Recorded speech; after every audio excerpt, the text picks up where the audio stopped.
Power to the people. We are back. They're gonna skirt your 5-point star tattoo off your head in hell every day. Keep it clean. Yeah, that's all he want to do. All right, man. All right, man. Look, If you're a right-wing girl dad, but really wanted a boy, you should support the T's. You might still have a chance. Was there no wisdom? was there no wisdom passed along? It's what I'm saying. And every time you see me, I keep it clean like a coaster. power to the people. We are back to do maintenance. You are tuned in to the Keep It Clean one-off series. We ain't done one of these in a minute, but duty calls, man. So we're back. We got the crew in here today. I'm your host, Nico. We got the good brother Ray in the building. What's going on, man? We blessed, aiming to be highly favored, and we're going to give y'all some details today, man. Some details. Yeah, for sure, for sure. We got the good brother Ev in the building. What's going on, man? What's going down? What's going down? How everybody doing? We're here to have fun. Yes, sir. Yes, sir. We got the good brother Eastside Bodega in the building. What's going on, bro? You know, man, it's your host with the most, man. Here to do business. Yes, yes, yes. And today, again, like I said, duty calls. So drastic times call for drastic measures, man. We had to call in reinforcements. Feel me? We got the homie Katie in the building, the good homie Katie. How you doing today, sister? I'm great. I'm happy to be here. We appreciate you for pulling up. If you could just let us know a little bit about you, what it is that you do, anything you want to let us know, get into or get off before we get into this government shutdown. Yeah, absolutely. So I am a legislative assistant in my day job, and my job every other time of the day is I'm a political strategist. I work with multiple campaigns in Georgia on their campaigns and the strategies to help them win. Okay, but yeah, like I said, man, we had to call reinforcements. You feel me? We had to call somebody from the inside to come out and talk to y'all type shit. So we ain't gonna waste no time. We're gonna get straight into it. We're gonna swing it over to the good brother Bodega to give us the rundown. Why are we here today, man? What happened?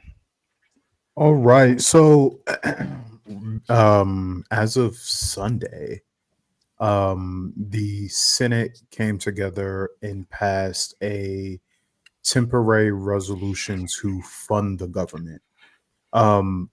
It's very clear, or needs to be clear that this does not mean that the government shutdown is over. The House of Representatives still have to vote on the resolution, and then that resolution still has to go to President Donald Trump to be signed off. Furthermore, this is pretty much just a stopgap, right? It's like if you were in need of surgery and instead of getting stitches, you got a couple Band-Aids put on it, right? Might be absorbing some of the bleeding, but it hasn't really stopped. The resolutions that will actually fund the government will be discussed at a later date, in about 40 days, mid-January, where this process can very well begin again. So, we're here to talk about who, what, when, where, why, and how you may or may not be impacted, depending upon what side of the aisle you're on. For sure. So to recap, if you're a viewer of this podcast, or if not, we're just going to recap it for you. We said at the start of the government shutdown that this was about furthering the healthcare subsidies from the Affordable Care Plan, or Affordable Care Act, aka Obamacare. This would provide premium controls or price controls for your insurance premiums monthly. It will also expand coverage for a good amount of Americans as well as legal immigrants.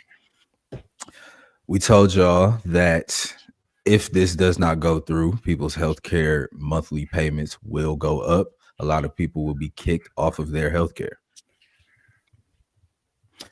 Since then, it's now enrollment season. People's healthcare premiums are going up, a la the big beautiful bill, and we're seeing a bit of the fallout from the government shutdown and the big beautiful bill. So when the government shut down over the ACA and now it's back open, you would think, well, it was shut down over the ACA, so now it's back open. So did we get the ACA thing passed? And you would be smart to think that. Bodega, did we get the ACA thing passed? No, ACA did not pass. What Democrats and Republicans agreed upon was a later vote of the ACA subsidies, which is a really, really bad like position for the Democrats to take, um, because you're already the minority in the House.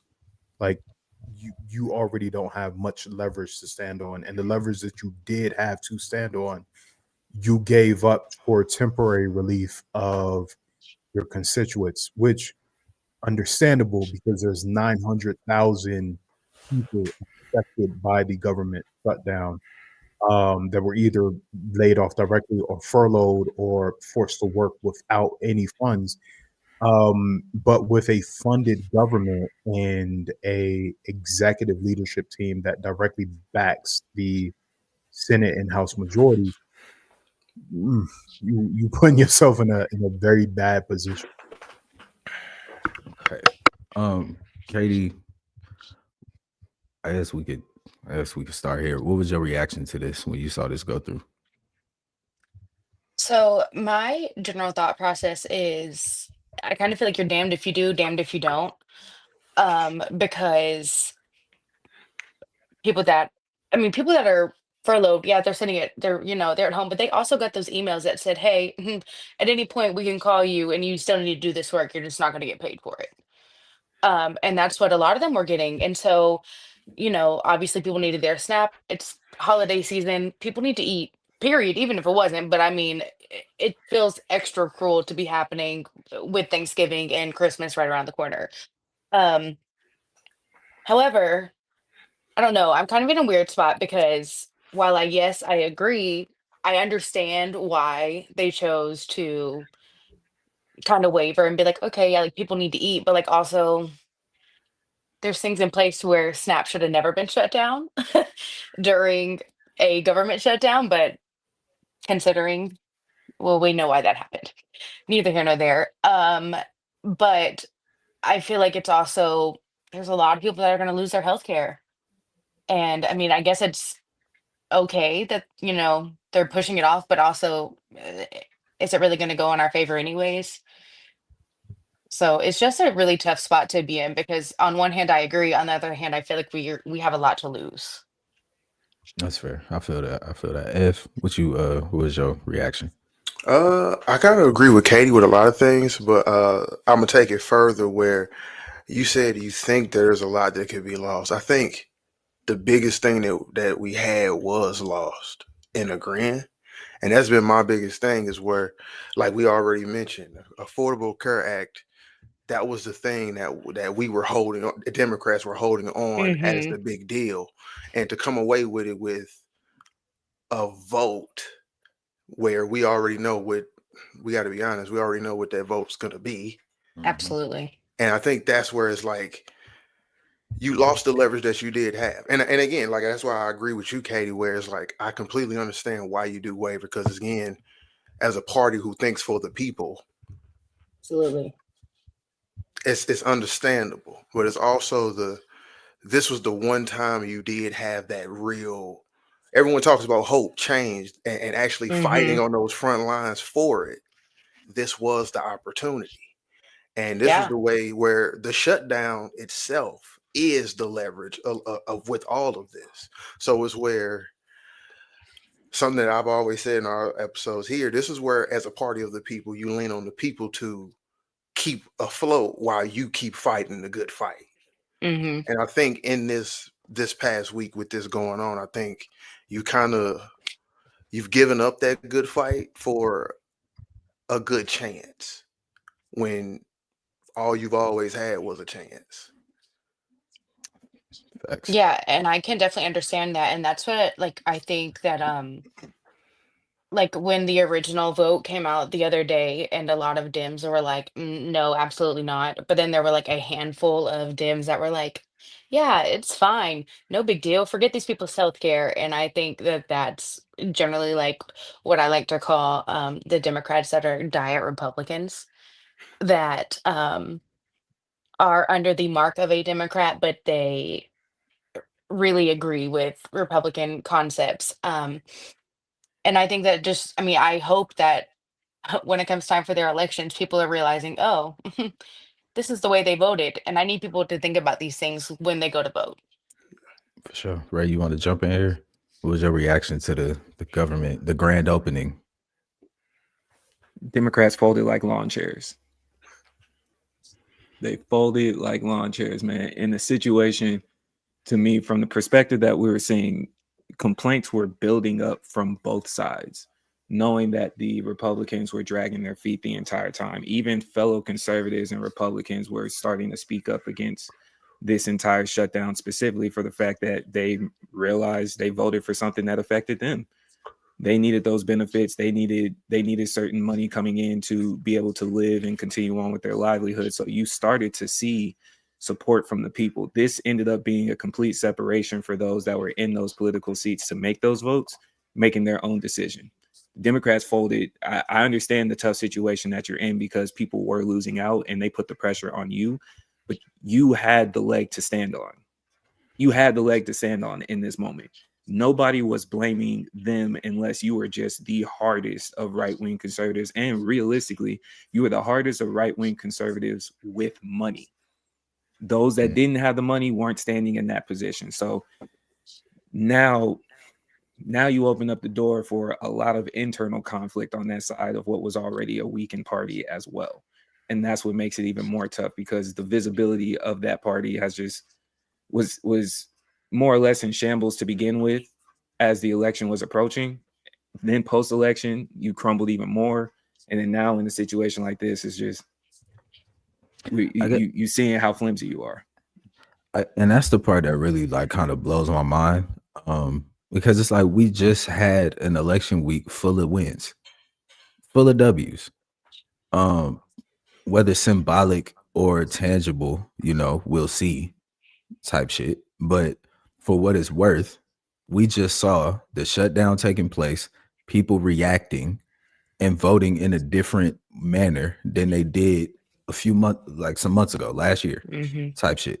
So now with all of that momentum, because like I get it, like, and that's because I agree with Ev and Katie. I feel both of y'all in the sense of it's folks hungry, it's folks not eating, it's kids going hungry, folks not getting paid for work that they should still be doing.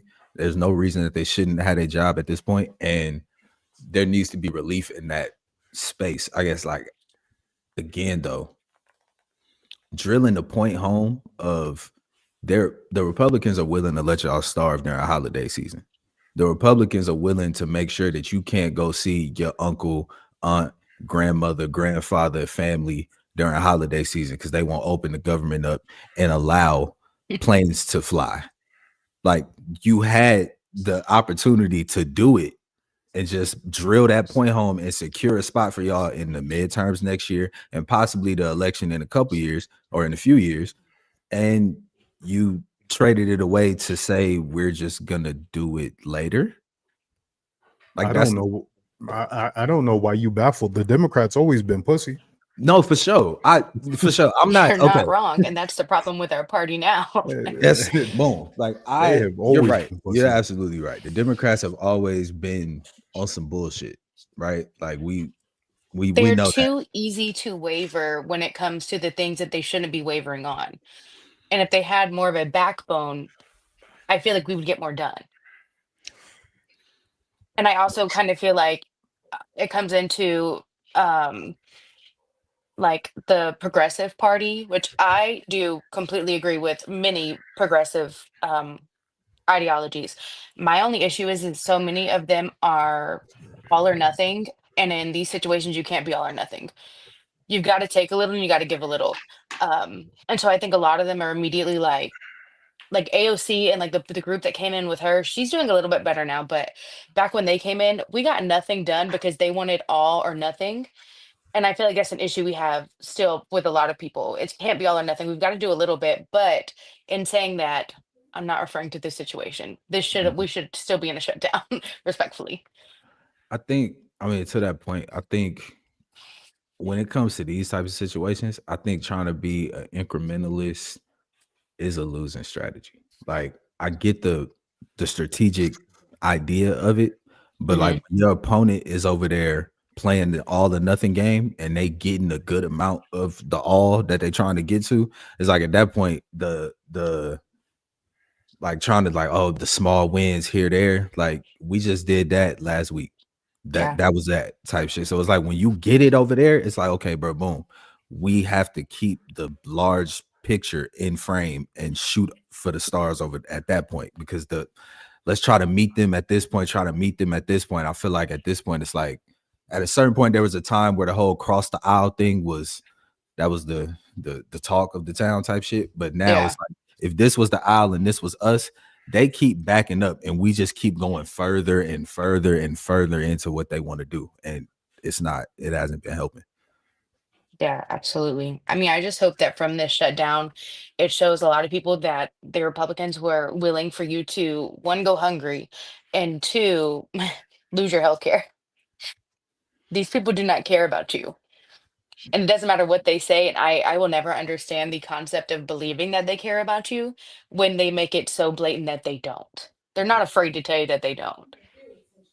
Yeah. So let me ask y'all, with this happening, what would be tools that we could walk away from in this process to try to bridge that gap? Because there's still people, like you said, that are pushing back on it, still thinking that the Republicans do care. Hell, there's still people that think the Democrats do care, right? Mm-hmm. But as a unified folk, there's clear and ample evidence that this was a fumbling of the ball just across the board from both sides. I understand the Republican stance on it. They had everything to win, and you had nothing to move them off their square. Yeah. It is what it is, right? Even in the aspect of every time they started to make certain motions at lower courts and you're pushing up a demand, and we saw on Friday, as soon as they said the SNAP benefits were going to be paid, you went to SCOTUS and said, hey, shut it down, right? So I can understand completely where the Republicans do not lose in this situation. They don't have to move. But for those constituents that are viewing this, what do y'all think would be connecting points? And I understand the obvious. I'm not just saying it just to, we don't have to be necessarily facetious, but in the common language of the same way that some people started to transition over into what you were just mentioning, Nick, you saw votes that went blue that weren't going blue this time last year. You saw states, you saw mayoral elections that changed, you saw propositions that got voted into. What do you think was the connecting piece? And are there similar things to that in what just happened with the shutdown? Go ahead. Oh, I was gonna say, I think a big connecting piece, and I'm not trying to be facetious. It is kind of what Katie said.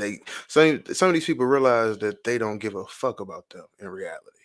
That's simply what it was, and they realized that the promises that they were given with this administration for the last 11 months, and then during the entire campaign, you're now realizing, oh, he was full of shit.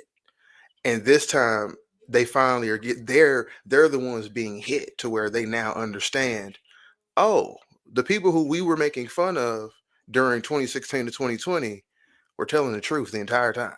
Mm-hmm. I think again, that's what I'm saying, not trying to be facetious, but I think that's just what it was. And I think this is a repeat of that, where the people, those who were on that side the last 40 plus days, specifically who were hindered, they're really probably rethinking everything now, and they're completely like, yo, there's absolutely no way I'm gonna do this again. And while we speak about the Democrats and this losing leverage being lost, some of those people on that Republican side are probably thankful as fuck right now in the essence of things too.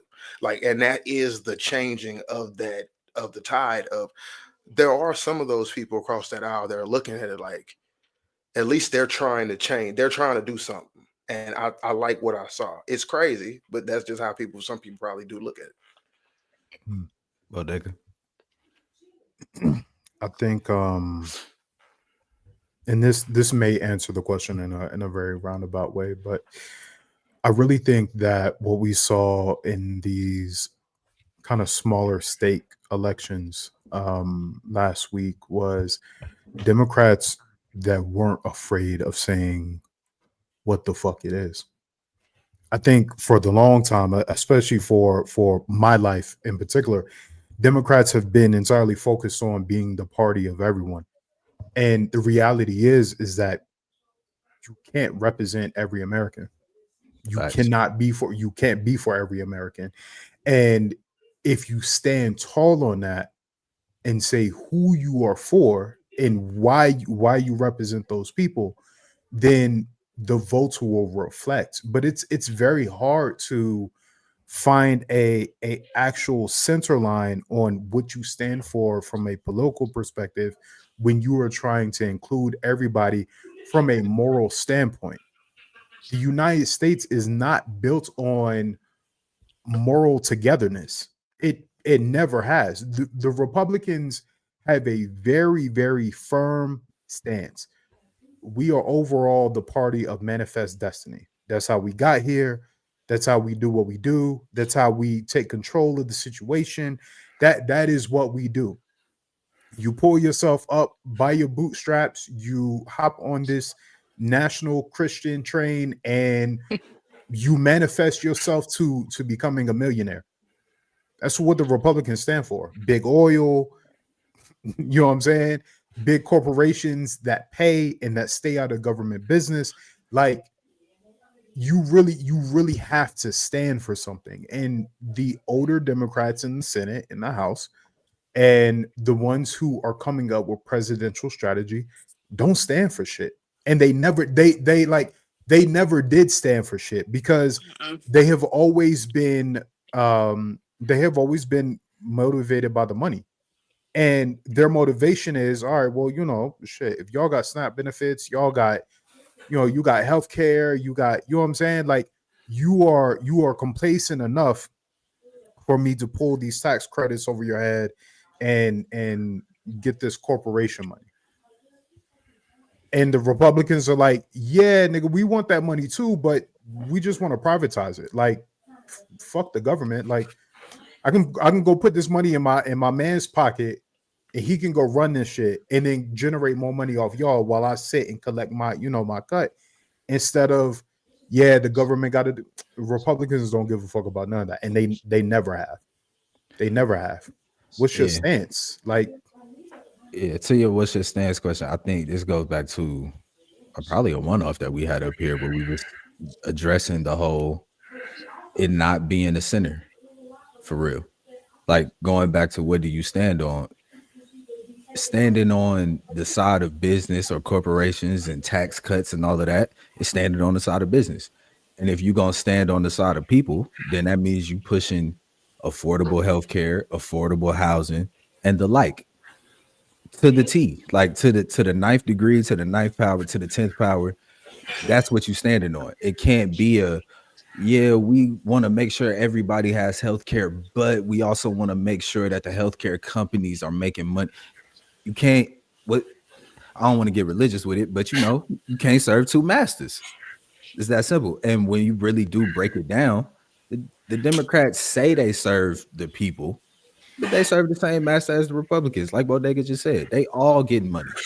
I believe a good amount of this shutdown or open up, however you want to look at it, a part of that is Democrats got money in the airlines.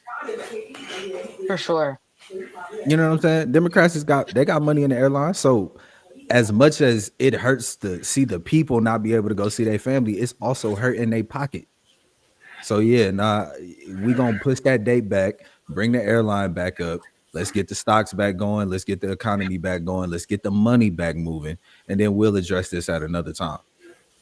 That's where I'm at with it. I do think this is a good opportunity to possibly highlight how white people were oppressed too, and they just didn't know about it. Starting back from way back then with the Federal Reserve piece of while they were telling the minority groups to utilize the welfare programs and try to get them on that, they were secretly whispering in your ear to get it up by your bootstraps. But the entire time it was just a divisive nature when at the end of the day, like all of y'all have highlighted, the parties were still about the money. They weren't necessarily about you. So as this trickled down throughout the generations of one side, more so particularly white people, thinking that hard work is going to get you to this final destination, to this American dream, to this white picket fence and whatnot, and everybody else is just mooching off the system. A large majority of the white people are the biggest beneficiaries of said system, but you don't see that, right? And so as long as they keep yelling in your ear, especially the Republican Party keeps yelling in your ear to pull it up by your bootstraps, go over here, be hard workers, and do the right quote unquote job to be successful. Here you are, as soon as a shutdown happens, and it took 40 days, not even really 40 days, by week 2 or week 3, once it started getting shaky, you saw how those benefits disappeared. You saw how people started acting, and you saw they needed help too. They needed help too. And that subdivision, which really isn't a subdivision, is really kind of majority of that party, as well as those that lean more liberal on the Democratic side. You're all now in the same boat. Don't miss your form of oppression just trying to chase those that were never in your class or never cared about you at all. Realistically, that elite side. Yeah. Back to what Bodega said our last podcast. If you are a part of the public that is not making $300,000 and up a year, you are a part of the poor's. And the elites are against the poor's. And they dress it up in racism and they dress it up in classism. But at the end of the day, that's really what it is. It's classism. There's racism tied into it to justify the classism. There's a whole bunch of monkey wrenches that they throw in there to weave it all together to create the narrative around why certain people shouldn't have basic life necessities. But if the responsibility of the government is to ensure that its populace has a decent life, don't you think healthcare would be a part of that? It would. Just on a basic common sense level. Like we don't even have to get so tied up into what party is doing what.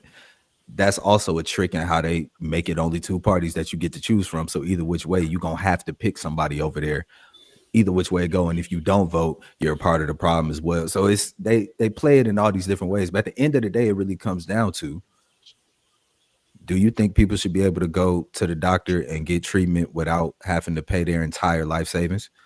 Do you think kids should be able to eat? That's the end of the question. Do you think kids should be able to eat? Whether somebody is taking advantage of that system or not, should the kids be able to eat? Yes or But no? see, then it comes down to like having to remember that not everybody has the same morals. And a lot of people don't care about those things because it doesn't affect them. And I mean, respectfully, a lot of white people believe in that. If it doesn't affect them, they don't care. Because they were raised in a way to where they saw things happening to other people, but it didn't happen to them. So again, they just didn't care. And I think a lot of that goes back to how you were raised, and like, but also I will also give it to the fact that you're a grown ass person now. You can be a decent person. It's free to be good to other people. Um, but I do think that I have to constantly remind myself of that people don't have the same morals as me. No, these people that want these babies born so bad don't care if they get fed once they're out because they're not pro-life, they're pro Right. fetus Yeah, birth. pro birth. Yeah. Like, because once they're born, it no longer matters. Yeah, facts. You got it. Oh, yeah. Like I mean, but I think back to Ray's question, I think that's what we saw. I think we saw a lot of people having that realization in real time and running to what they thought was the next best thing that they could get to at the time. And it just so happened to be at the time Theron was running, and he was running on everything that made sense, like affordability. The thing that y'all's president just said was a con job. Affordability. The thing that he ran his whole campaign telling y'all, we got out of the ass inflation and y'all can't afford anything. Now he's telling you that's a con job when the people under his administration, the public, can't afford anything. Meanwhile, his exact words were, what was it? Stop complaining about the price of eggs. Yeah. So then that what he tweeted, or I guess whatever you call it on X now. Yeah. Those were his exact words. Stop talking about egg prices. Yeah. But during the Biden administration, that's all he talked about was egg price. Yeah. But no, like, yeah, going back to the question, I do think that a lot of people were fed up and realized what did affect them that they hadn't realized what would affect them before. And that goes into the same people that are saying that they regret voting for Trump now, which is fine. You can regret your vote all you want, but I will not allow anybody to say they didn't know what they were voting for. Um, because Trump said exactly what he was going to do, and he's done exactly that. Yeah. Bodega, what you got? So I see you. Oh, go ahead, Ray. My fault. no, I'm tossing questions out there just to try to connect bridges for those that are listening. What other priorities do y'all think was possibly deferred or traded away from the Democratic side and in signing off in agreement with the end of the shutdown? Because I know they're banking on they're going to come back up with the SNAP benefits, and I think to your point, Bodega, it's supposed to be like January 30th, so they got plenty of time to try to game plan and hopefully pull together something. But I don't know who's going to push that button for him. So what else was potentially traded away here? What else was potentially given up in this moment? The Democrats don't have time for shit. Let's be clear about this shit. Like, the Democrats don't have time for anything, because by delaying this was their stance. This was literally the only stance that they had. By delaying the vote, they have effectively guaranteed their demise. I can give you the list of things that they are going to concede on, based upon Republican wants. Like, I can give you the list. So for people who are listening, you know what I'm saying? We're mostly black cast, so like, y'all are probably left leaning. So you may not even know what the Republicans wanted. So I'll go ahead and run down that list for you real quick. So the Republicans wanted a estimated 23% cut to non-defense discretionary spending. So what a non-defense discretionary spending is, effectively all of the spending, all of the other just kind of miscellaneous shit that doesn't directly have to do with the defense budget, because the defense budget, it exists, it's there, it's constantly exceeded, because why not, right? Like, it directly funds the pockets of your favorite politicians and all those other kind of things, and then again manifest destiny and all of that, right? The Republicans also wanted a reduction in federal agencies or programs seen as like ideological. So like, these are like the programs directed towards climate, programs directed towards clean energy, programs directed towards the Department of Education or the Department of Agriculture, or like these type of projects, right? So like, okay, firstly, I don't want you spending money on shit that's not defense. Secondly, I want to reduce the money that we have allocated to these other kind of things that don't directly relate to us. We want those cut. Social safety nets. So programs like SNAP, welfare, government aid, WIC. we want to cut to all of that, right? We want to cut to all of that. We want to cut to labor protections, so overtime pay, climate energy subsidiaries, the DOE, the NIH, like the research for that, and all, we want that cut too. And all of that money that we're cutting, right? So we want anywhere between a 20 to 30% cut in each of these areas. We want that money to go directly to the defense budget, border control, and security. So that means the military. It means the paramilitary groups like the National Guard and the Coast Guard that are only part of the military during wartime efforts, but we're never going to officially declare a war, but we're still going to use the hierarchical command anyway. And ICE. So our paramilitary group that's running around the country snatching any and everyone up who doesn't directly look like an American citizen, regardless if they're here legally or not, snatching them up, disappearing them, and then letting the courts, and quotation marks, deal with the after effects. But Digga, I was gonna ask you real quick. What does an American look like? Okay. An American either looks like a slave or a slave owner. Let's keep it P. You either look like a slave or a slave owner, or in the very rare case, you look like someone who was forced off the land. So if you don't fall into you look like a slave owner, a slave, or a Native American who can really be confused with Hispanics, as eerie, right? You aren't American. Period. We're gonna get you right up out of here. Yeah, I was just about Especially to if say, literally, in Trump's America, me. Me. Appreciate you. Appreciate you. yeah. But I guess knowing that, right? Okay, let me ask y'all. I'm actually Ray.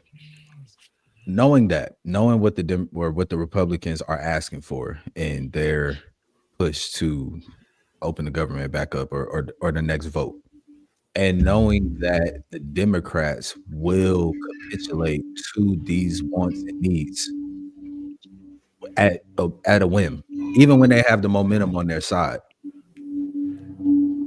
I guess who does one vote for in that sense? Because at that point I can see you saying both of these sides are terrible. Both of these sides are fucked up. Both of these sides are doing bullshit.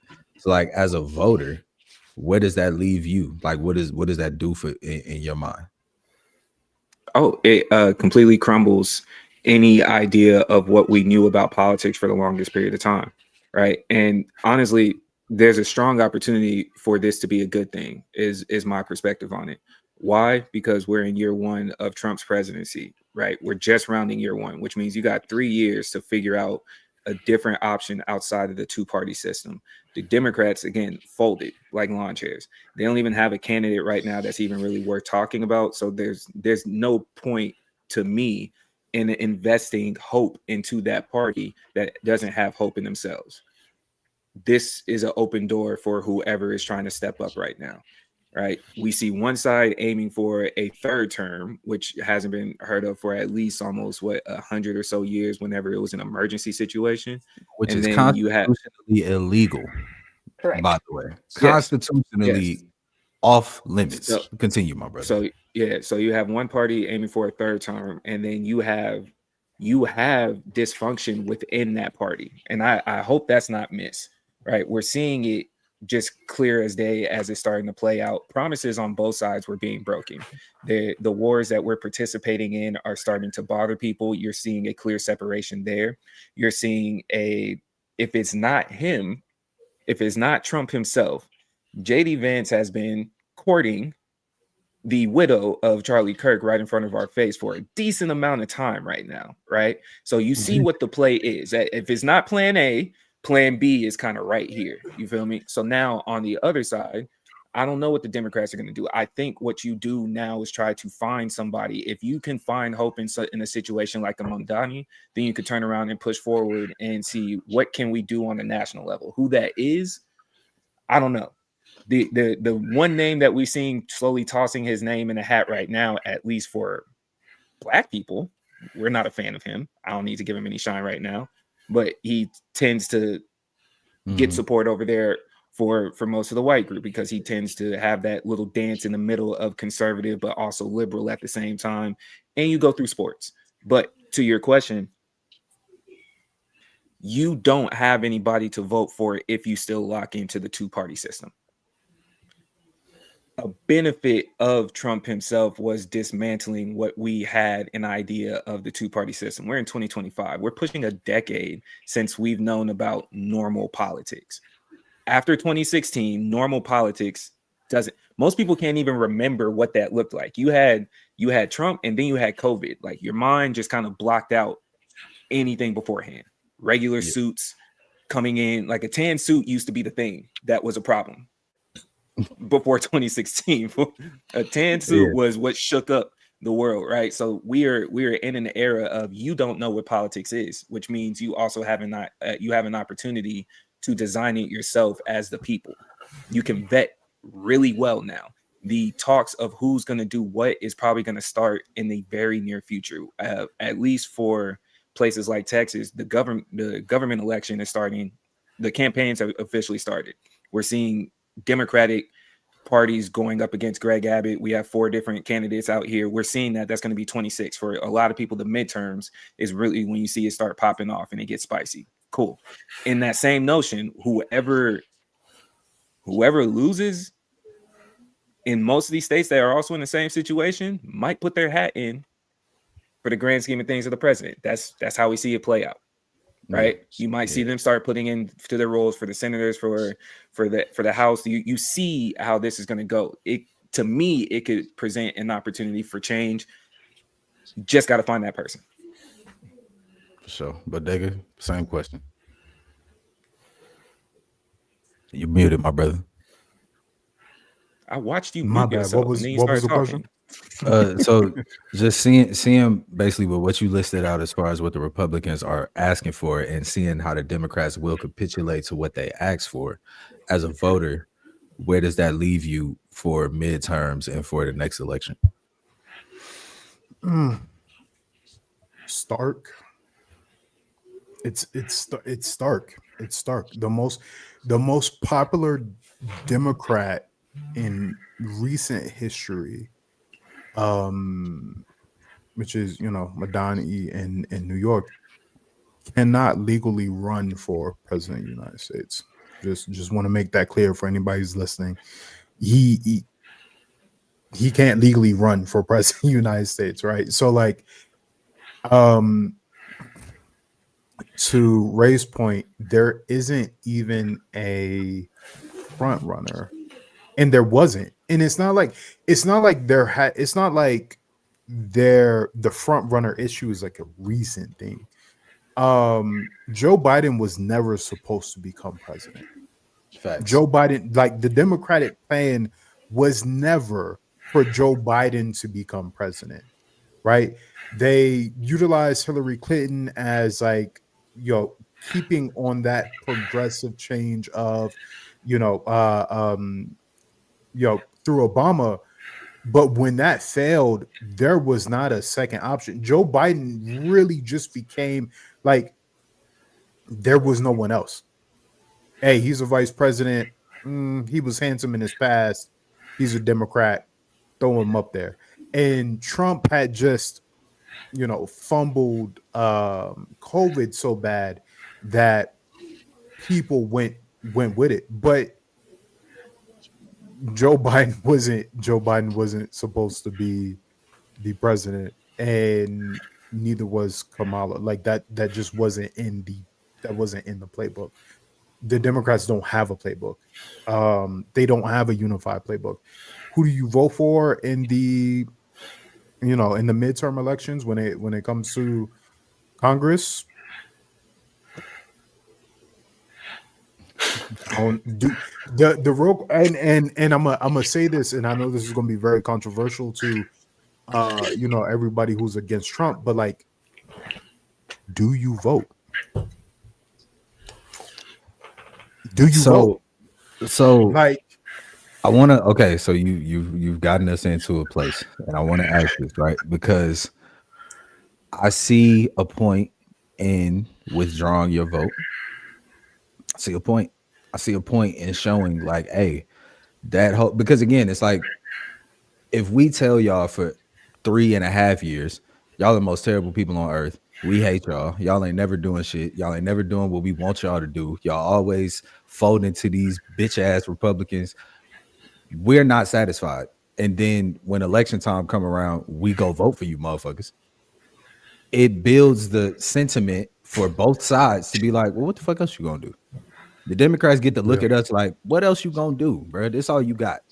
Take these half-ass healthcare plans and go back to work, right? So I understand the idea of withdrawing your vote. What I would say is, to that point, if that's what we're gonna do, we have to start now with building the mutual aid and the resources necessary when the consequences come from the Democrats losing again, if that's what we're gonna do. Like, I'm Yeah. all for the action, I'm all for the civic engagement, but we have to do the communal engagement of being like, hey, if we're gonna not vote, that means food security is gonna be a thing. That means job security is gonna be a thing. That means childcare is gonna be a thing. And we have to set up avenues to circumvent that while we make the point. You dig what I'm saying? Like, Mhm. so I agree with you. Everything you're saying though is so progressive, and I think what's being missed here, it doesn't matter what side of the fence you are. The party has to be effective to be progressive, and they're missing the effectiveness in a large portion, right? Yes. There's just no possible way to go forward with that, and I'm not knocking what you're saying, and because Yeah. it's building off of what you're saying as well as what Bodega is saying. We're seeing their lack of effectiveness. I understand, even to Katie's sentiment, is like, we know who you voted for, and we know who you voted for. You now have been touched, right? Y'all have heard me say this many times before. Everybody sees the difference between someone that's been punched in the face before and who hasn't, physically, metaphorically, emotionally. A lot of y'all just got punched in the face. Welcome to the club. You got humbled. You got sat on your ass, right? So welcome to the club. Let's circle back, and then we can visit on, hey, I understand what you did before. You might have to be vetted. Don't get me wrong. If some of us may have a harder time of just accepting you into the circle, but now you know what it's like. So what can we all look for in this moment? A lot of y'all have figured out that party wasn't for you. A lot of y'all have already known that the Democratic Party wasn't for you. So this is also just to build to what you and Bodega are saying, as well as what Katie started off with. The effectiveness has to start before the progressiveness. You can't be progressive if you can't be effective. I like that. Ev, I want to go to you just to get your answer. And then Katie, I got a question for you. I was gonna say honestly, everybody kind of subbed up my answer, and I'll add a little bit to it too. Is where I'm gonna rip off of something Katie said at the very beginning, and it goes into with not having a candidate in anything and not having a front runner or a front facing person. We got to inject youth into it, and when I say inject youth, we start to realize that some of the people, these are just died Republicans Mm-hmm. to a degree. And that's where it's the facade of we're here to help you, but we're really doing a hand in hand to work the pockets in the same fashion. And I think that's a big problem. And that's a problem that's going to continue because we don't have any of those youthful candidates that would be willing or that are ready. That's the thing I want to say. We don't have any of those youthful candidates that are ready to take that next leap, in my opinion.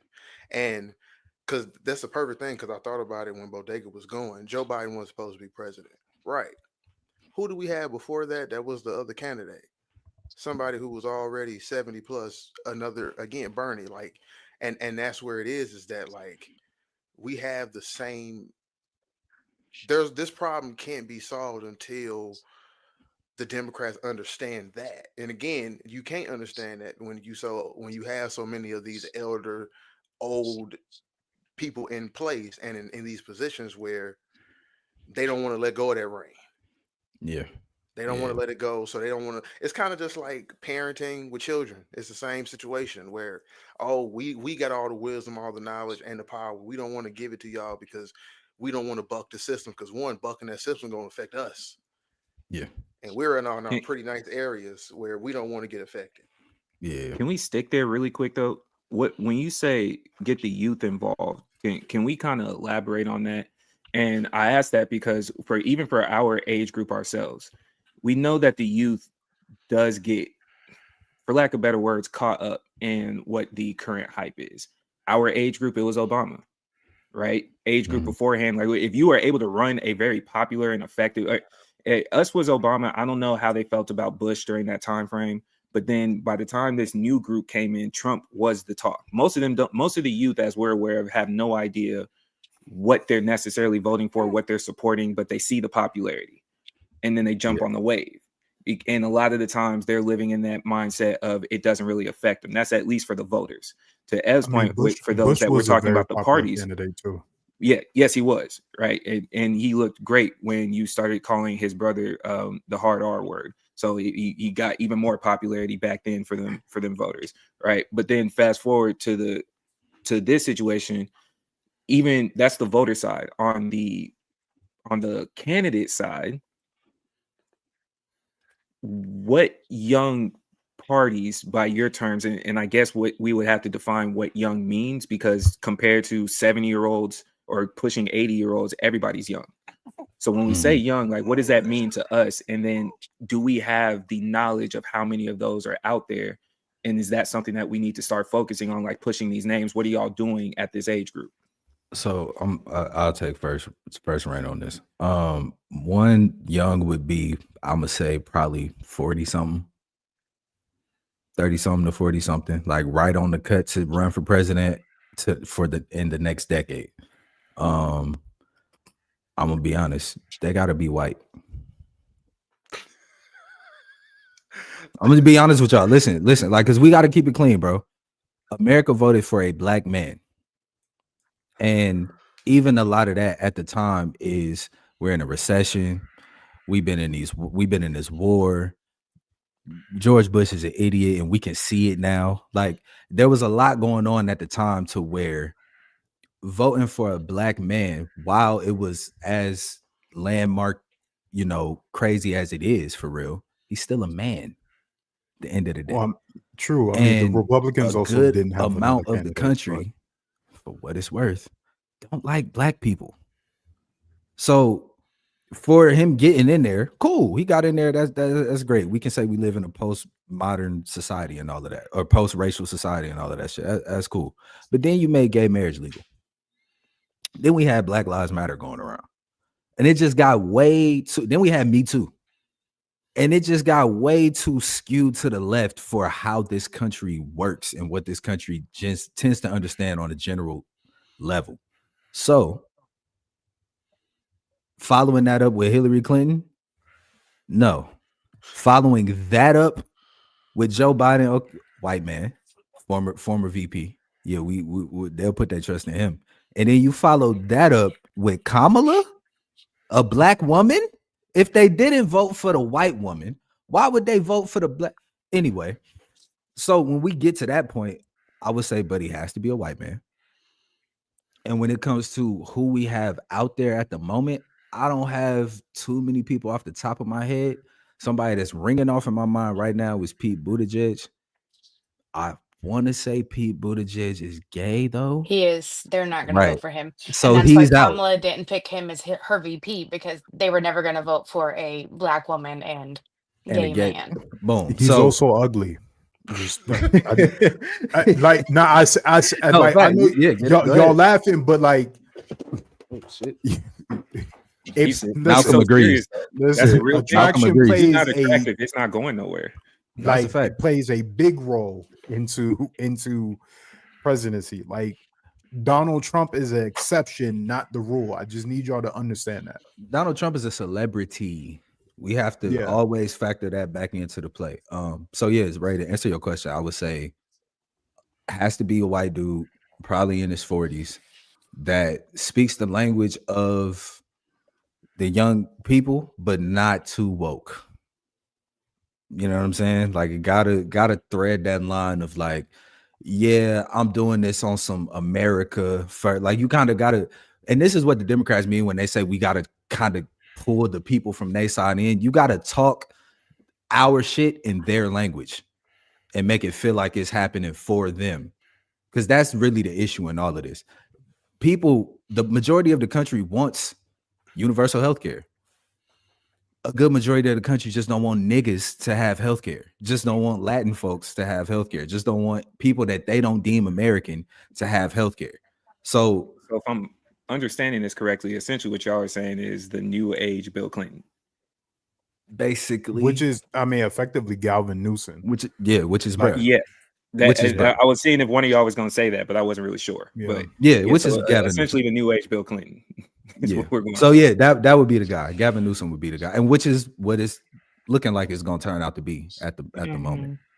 He's had the most backbone out of the Democratic Party that we've seen in majority of this Trump situation.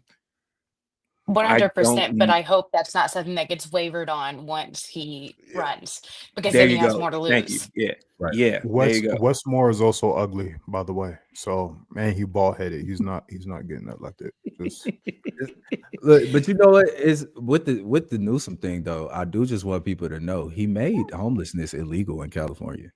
Yeah. And I think that's going to be a major problem for him. I think that for the most part, people really like him, but I think that's going to come down to that, because just like when Kamala was running, they brought up her past as DA. Yeah. Right. And Okay. while she was doing her job, people didn't like that. And I do understand the sentiment, because I definitely think things could have been different, but also at the end of the day, that was her job. Okay, so I have a point to both of that. I'm so sorry to interrupt, but for No, both of you're y'all, good. the homelessness and the DA piece, I feel like I hate to say this, if they stuck to that and let that narrative go, I think we're looking at a different outcome, because that's what's crossing the bridge. You have to give in something in order to cross that bridge for the other side. If they would have stuck to that, and even if you just run with the narrative, because that was the counterpoint for most of them when they were voting for Trump and they were trying to talk to black people. She was arresting black people. If you would have stuck to that and just kind of like let it go, not say anything, not necessarily say something yourself, but just let it go, we might have a different situation. You banning homelessness and saying like I'm focusing on getting people in the house, because realistically, it wasn't just Gavin Newsom himself. There was votes out in San Jose where they had a plan. The mayor had a plan, and the people voted against it in California and said, no, we don't want that. When they were putting them in the hotels, we're aware of that. So if it's like the Democratic Party is going to vote for the Democratic Party regardless. You don't need to speak against it if you run, is the way I'm looking at it. That's true. That is a fact. So for the Democrats, I would say that lean into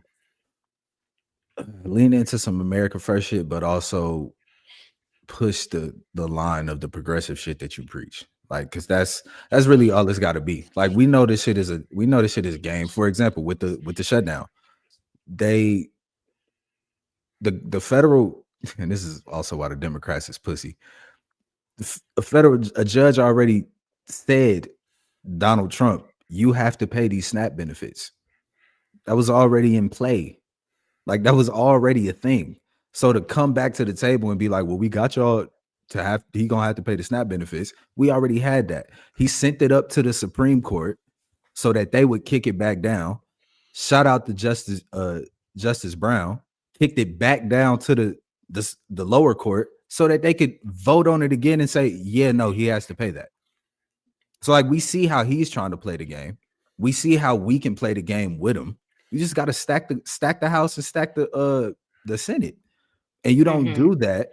You don't do that through this. You don't do that through this. You don't do that through keep going back to the same people that told you out the gate, we're not voting for that. We will let the whole government shut down because we're not, and we will lie about it the whole time. And then go back to them like, well, I mean, y'all want to try that again? No, motherfucker. No.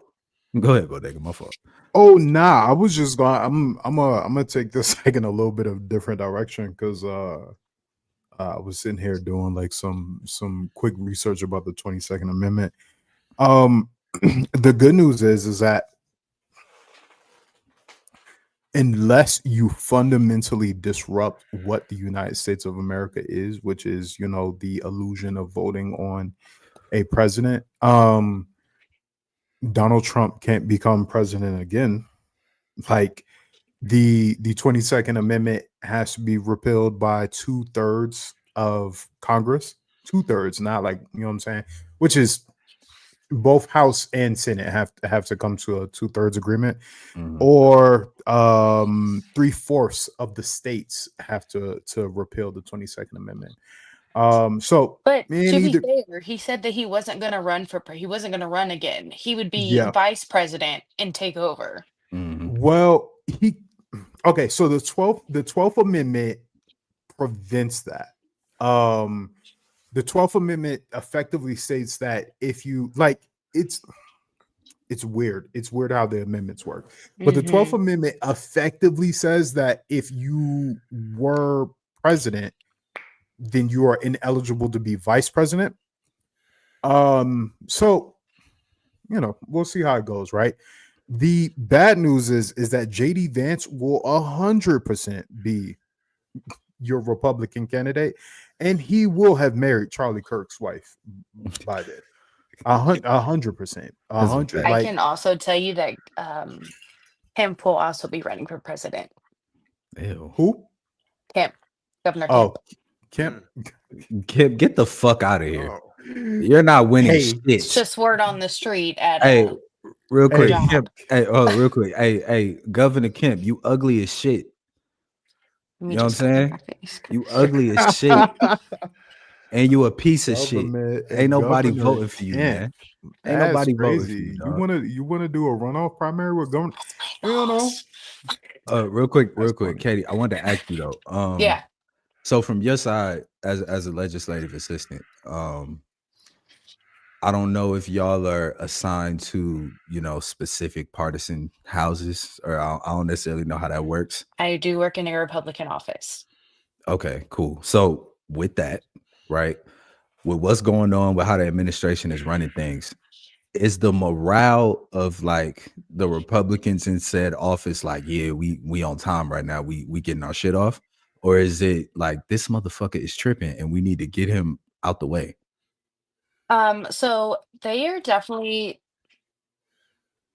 so it's kind of weird. Okay. So they are loyal supporters and have voted for him. Um, and recently visited. However, it's kind of weird because while my job is nonpartisan, they know where I stand. Um, because I have two reps in my office, I am very close with them. And so we do have conversations, seeing each other's point of view.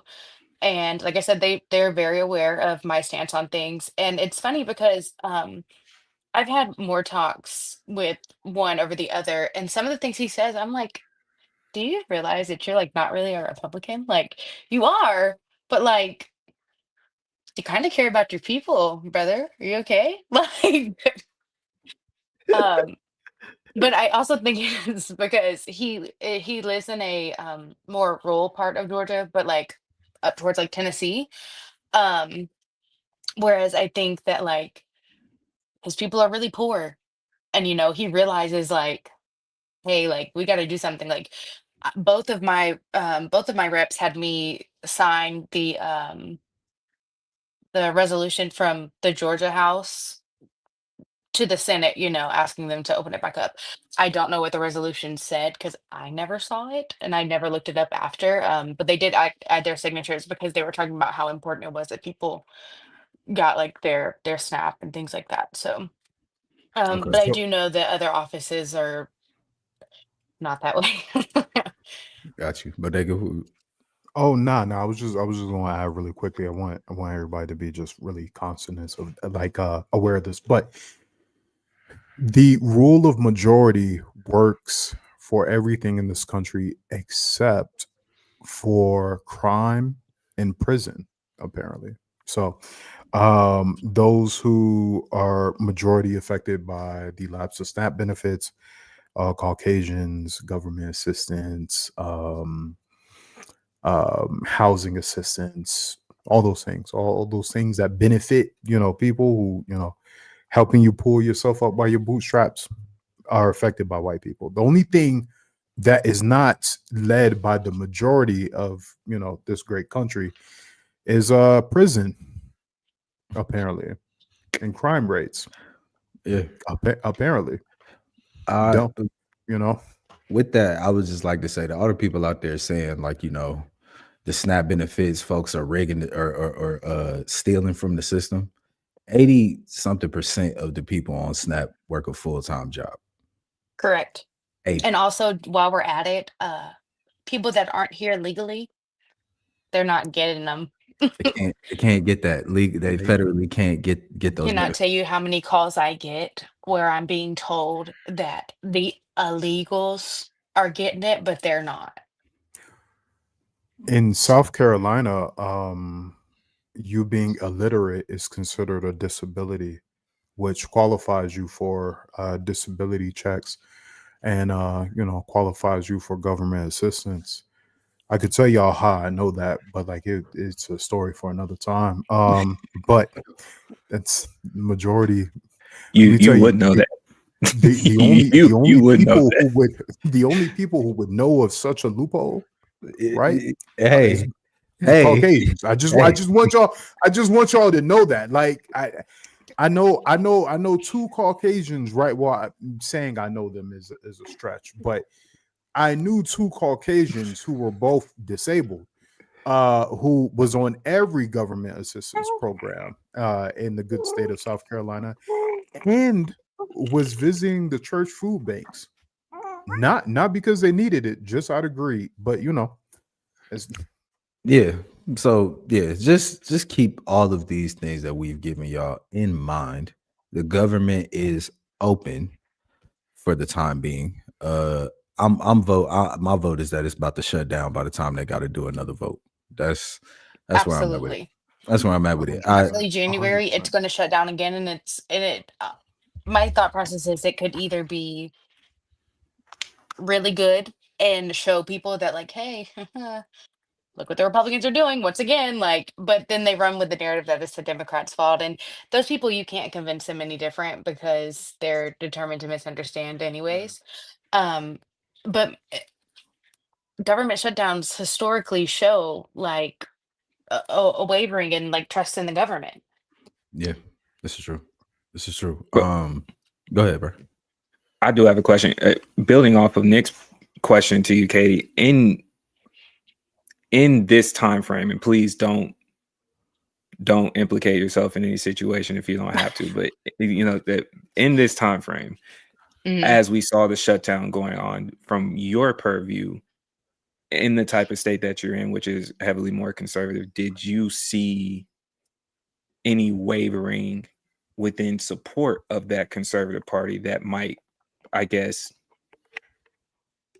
give inclination of a potential for a swinging of the ship, if you will? Like, did it seem like what was going on might place some people in a situation where it's like, I'm not really sure. They more so just locked in, like this is what we do. It is what it is. Yeah, no, I think they're locked in.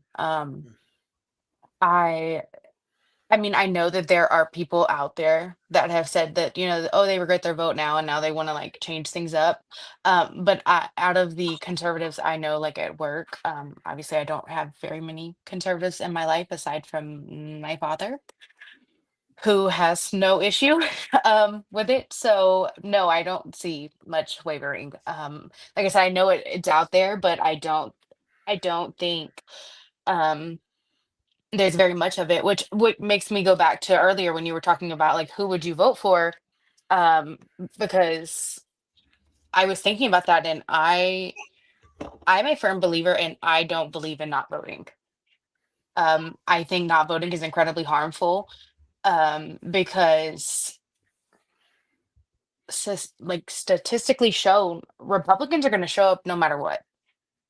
I have done multiple papers in school on like how weather turnout affects or how weather affects voter turnout. And what I found during that research period is Republicans show up no matter what. So if we were to take a stand and not vote, it wouldn't matter because the Republicans are going to show up and win every time because their people are never going to waver. Um, and so I'm also not too big on a third party system just because I don't think we're in a place for that.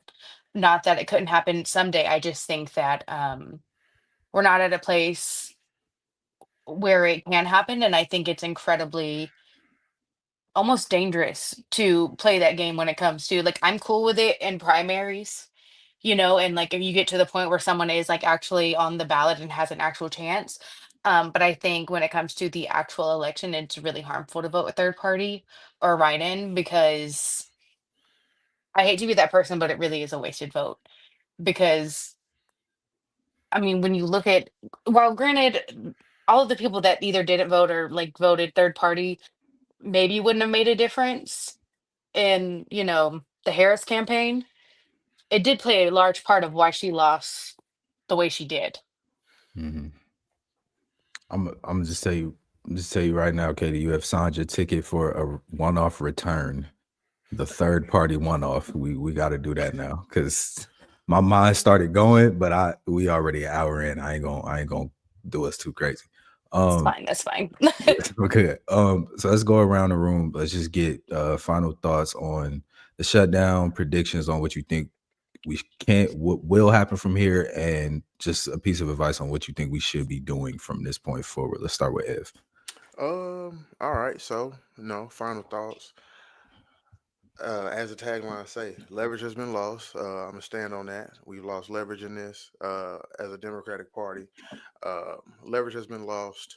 I think going forward, I do think after this waning period in the January time, I do think that a potential shutdown, we have a greater chance for that happening again than we did of. I hope I'm wording this right. In my opinion, we have a greater chance of shutting back down than we did of just staying shut down and coming to a resolution. Yeah. That's like we've now hit in last podcast episode. I damn near doomed and gloomed us out. I think this situation has created more of that unfortunate thought process in people, and I just think that it's going to continue that for some people, just because you've now given people the hope of getting benefits back or getting hope back of things kind of going backwards to not backwards, but going back to all right, we're in good graces again. Well, if you're just gonna open it up for a little small time frame just to rip the hearts out of everybody again, that's gonna affect people mentally, emotionally on a way severe level that I don't even think people even take into account how bad people are feeling now. That higher probability that we're gonna go into greater ramifications again. And again, what am I gonna say as words we can do? Again, kindness, love each other, because these are the times where you need to have that communal aid, mutual aid amongst each other, amongst your peers, amongst your loved ones, because keep your sanity straight. Sure. That's it for me. Bodega. Um, when the shutdown comes back in January, there won't be any holiday or travel motivations to end it. We'll be Yep. on the other side of that. January and February are historically non-peak times for the airlines. The most important holidays coming up at that point will be Martin Luther King's Day and Valentine's Day. Government doesn't care about that anyway. And this one is going to be it's going to be nasty because no matter what the Republicans want and what the Democrats want, the Democrats are going to be the ones who are going to be forced to concede. I think the worst part about all of this is that the health insurance piece will already be done. Everybody's in open enrollment season now anyway. So your premiums and all those things have already gone up. I haven't even opened up my my workday profile to see what they are because I know they cook. I know they cook. So like the the insurance companies will have already made their money by the time the shutdown comes back again. And the leverage that the Democrats had to stand on will no longer exist because you just gonna keep it off now. So to Al's point, lean on your community, bro. If you got some listen, stack your money. If you get money right now, please stack your money, put some money away. And then if you got a little extra to spare, help your community out, help your people out, help your friends out, help your loved ones out, like however, why ever, whoever, because it's only going to get worse. This is year one. This is year one. So, Ray. Um, I think what we're looking forward to is a situation for y'all to do a little bit of reading and realize that Christopher Columbus wasn't a Muslim nor was he a Christian. And then after you finish that reading, prepare for a healthcare subsidy and fight of the returns, right? You're going to have Democratic Party splits. It's going to deepen even further than what it is currently now. There's going to be, like Bodega said, another funding clash in early 2026 because they still, we're just now getting through this, and usually this is the type of time where they start planning out funds for the next fiscal year, and they just finish shaking hands to finish out what's going on. So they haven't planned for y'all's 2026. I hope y'all understand that they have not planned for y'all's 2026. So that is going to be a major piece of it.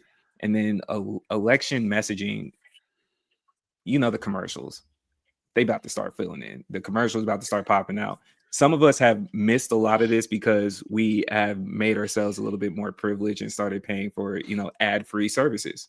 So you miss a lot of it unless you're watching something like a sports game and in the midst of them trying to convince you to gamble or gamble on this election, which I've seen that recently too, which is crazy. You may not see some of these campaigns unless they bleed over into your social media. And I highlight that to say, start engaging in that instead of avoiding it. It's coming down the pipeline, but don't just rely on the media sources whenever these commercials, whenever these ads, whenever these narratives start popping up. Please do a little bit more reading. If you have more time, which you will, because a lot of this will be shut down, is coming. And then we're also going to see lingering federal workforce impacts. A lot of them that have went through it this time will continue to see it down the line. I'm also more concerned even on the state level, similar to you, Katie. It was a decent period of time I was working for Texas, and Texas established a Doge. They have the Texas version of Doge, and they've been doing clean sweeps. And this is just another reason for them to try to justify certain situations like that. My assumption is a lot of other conservative states will also follow suit. All right, so I talked to Nick about this the other day, adding to Bodega's point. First and foremost, strap up. Literally, stay safe, but stay dangerous. I cannot emphasize that enough. Stay safe, but stay dangerous. But I think some of this shutdown will start to affect how we look at money. If you have the possibility, start putting cash aside. Try to build up to around 500, give or take, just to have that for just in case, because you're already in a situation where we're just going to start seeing just random cyber attacks that is going to be associated during the same time of these shutdowns. They always have a parent. Whenever you have the main objective that you're supposed to be focusing on, something else is coming up. We've been seeing it recently. Have cash in hand. Be prepared. If you are able to help out, please help out in that manner. I don't want you to have to deal with Zelle, Cash App. Ev still use PayPal, which is crazy in 2025. But it's I'm sorry, Ev, that was a stray. You didn't deserve it. But in those situations, man, we're prepping for an opportunity for you to engage in educating yourself. I think that's the most important piece that I have for you. As these holidays come up, as you see people still try to recover from this particular shutdown, which is a large amount of people, you're going to see a little bit more shiftiness. You're going to see a rise in crime rate. You're going to see a large amount of safety be threatened, if you will. So love on each other. Know that these commercials are coming. Know that there's going to be change coming very, very soon and very rapidly when it continues on down this process. Katie? Yeah, I mean, I definitely think for the future, we will definitely be in another shutdown. And I think it's going to be probably longer, but I also think that it will be um, very harmful to all of the people that are just now getting their things back, the same people that are going back to work. They're going to be, laid off and furloughed once again and not be able to pay their bills. And I mean, and now they've already discussed about how they don't know whether they're going to give them back pay. Um, so I don't know. I just think that we're probably going to see like a large rise of, I mean, they want to talk about how employment is this and that, but these government employees that keep, getting forced into taking time off with no money, they're gonna start leaving. Mhm. Um, and I think when you think about that, it's also kind of scary because these are people that you need working for the government, that are gonna leave because the morale is low. Yeah. Um, but in saying all that, the real change starts at the local level. You need to be voting in your local elections. You need to be involved with your local party. Um, if you're looking for a community of young, like-minded people, um, most states have a young Democrat party of, or whatever. Georgia has one. Ours is pretty strong. We have a progressive caucus. We have a veterans caucus. We have a lot of different things for everybody, and we do our best to try to help the community. Um, but yeah, like everybody else has said, lean on your community, help when you can, just be present and educated. For sure. I'll close up predictions. I'm with all of y'all. Government shutdown is coming right back around. That's obvious. Um, what's gonna happen from here? A lot of people is gonna be in a bad position, in a bad spot. A lot of folks is gonna go hungry. A lot of folks are gonna go without housing. A lot of folks are gonna go without seeing loved ones. A lot of folks are going to lose their lives. Just being honest. Um, and as far as what we can do, like everybody said, be a helping hand where you can. Um, do your best to not overextend yourself too. Keep that in mind as well. Don't try to help where you're not able to be helpful. Um, on the political side of things, or on the political side of things, also on the community side of things, start figuring out what your mutual aid look like in your community. Start figuring out where the food pantries are, where the food banks are, what church groups are involved in the community, what Islamic groups are involved in the community, what Jewish groups are involved in the community, whatever groups you have around your community that are putting money, food, shelter, clothing, anything that people need that's a necessity back into the community. Figure out how you can be a part of that. Start building up your coalitions with people in different counties, different cities, eventually different states, to where when 2028 come around, if they pull some bullshit, you will not hit the fan as hard as a lot of people are hitting the fan right now. We not even a year into Donald Trump's presidency. We got 3 years to find a Green Party candidate for the main job. We got midterms coming next year. It's time to not be the person that says, I don't get involved in politics. You're too old for this shit. You're too old for this shit, and it's too much on the line to be that person that is willfully ignorant to the day-to-day operations of your life. So Not being involved in politics is a privilege. facts, that part too. So yeah, tap in, do your Googles, do your research, talk to people, get outside, be active, be bold, engage, and do your best. Do your best to keep your head on sane, but also on a swivel, because we got a lot of work to do and ain't none of it easy. So that's all we got. Keep it clean, one-offs. This was the government shutdown. Katie, a million thank yous for pulling up. Of course. Definitely be having you back around. Keep it clean episodes, main pods dropping every Tuesday. Like, comment, and subscribe. We out of here. We'll see y'all next time. Appreciate y'all.